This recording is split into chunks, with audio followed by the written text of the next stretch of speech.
This is Pat Moore. She is 31. Dressed as an older woman, she took to the streets across the country to learn the lessons of aging.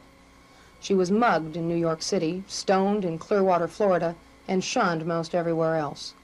She went shopping in her disguise and couldn't reach the food on the top shelf.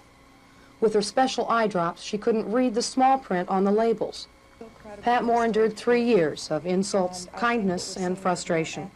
She discovered an attitude toward the elderly that permeates most facets of American society.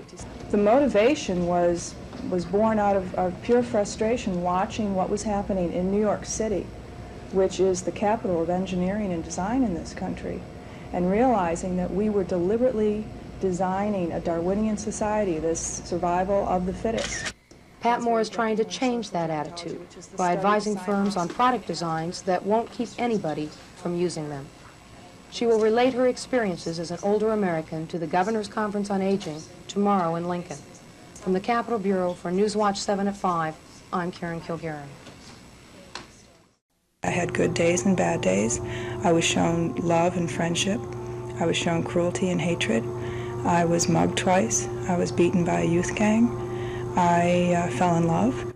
Pat Moore designs consumer products. She wanted to know firsthand whether consumer products are made with the elderly in mind and how the rest of us treat old people. So she spent almost 4 years assuming the role of an 85-year-old woman.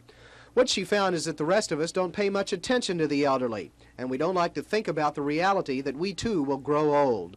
We go through life with all sorts of resistance and avoidance. You know, we pictured nothing but young, svelte blondes in commercials and ads, and somehow we're taught that anyone over 35 is no longer considered good. That was the first thing I realized when I became the older woman, was that I was dismissed as a person, and then as a consumer as well.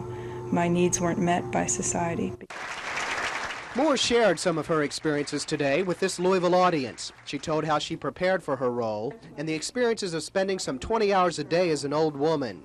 She wore latex on her face to give her wrinkles and wrapped her legs in bandages. She was beaten by a street gang in Harlem, and the mental and physical scars are still with her. I still wake in the middle of the night screaming from the nightmare of the beating.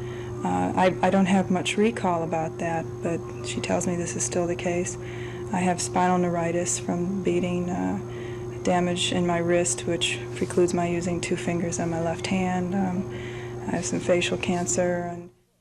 Moore has written of her experiences in a book to be published next year. Bill Francis, 32 Alive News.